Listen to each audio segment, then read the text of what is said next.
outline, just so other folks know what we're talking about. I'm sure everyone does.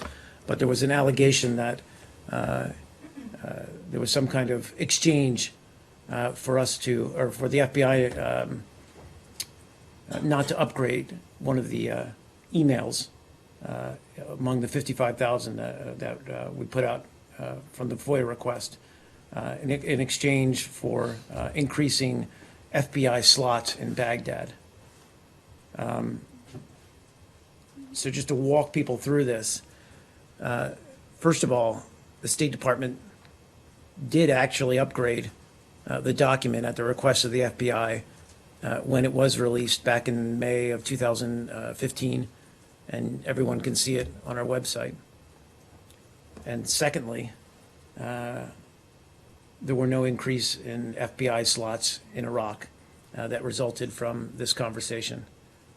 So what did occur, just to clarify, Undersecretary Kennedy, Pat Kennedy, sought to understand the FBI's process for withholding certain information from public release.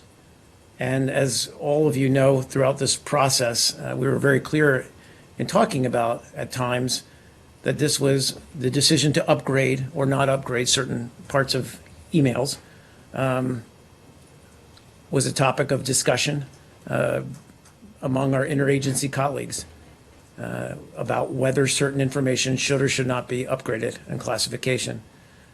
And as we also know, individuals with classification authorities often have, or sometimes have, different views on how to do that, or whether something should be upgraded. So, so again, no quid pro quo, no exchange here, just simply a request from our Undersecretary, Pat Kennedy, to clarify the reasoning or the rationale behind upgrading. Why would he have raised the issue of additional slots for the FBI? I mean, So my understanding, right, I no, get that right. You say there was no quid pro quo, but was it ever discussed? It was, so he just raised it, this A official. quid pro quo was discussed. No. Let me clarify here. I thought you were talking about the additional slots. No. I'm going to get to that in a second, but I want to know first, was there even if it didn't happen in the end? No. Was there was no discussion? No. Just so we're perfectly clear, there was no discussion of any quid pro quo? There Well, was I'll no let- discussion of any quid pro quo? I'm sorry, there was, There was no discussion of any quid pro quo? No, there was no Was discussion. there any discussion of any kind of an exchange? No. With regard to classification procedures on the one hand and FBI slots at U.S. embassies abroad on the other? no. Thanks. Okay, have you read the FBI 302? Because that is not what it says in black and white. I'll read it to you right here. It uses the term quid pro quo. Those are the words of the FBI agent. And then it says, in exchange for marking the email unclassified, state would reciprocate by allowing the FBI to place more agents in countries where they are presently forbidden.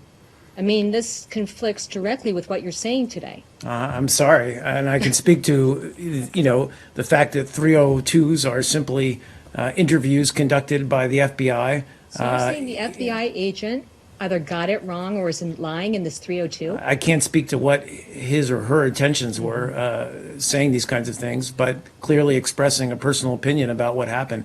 All I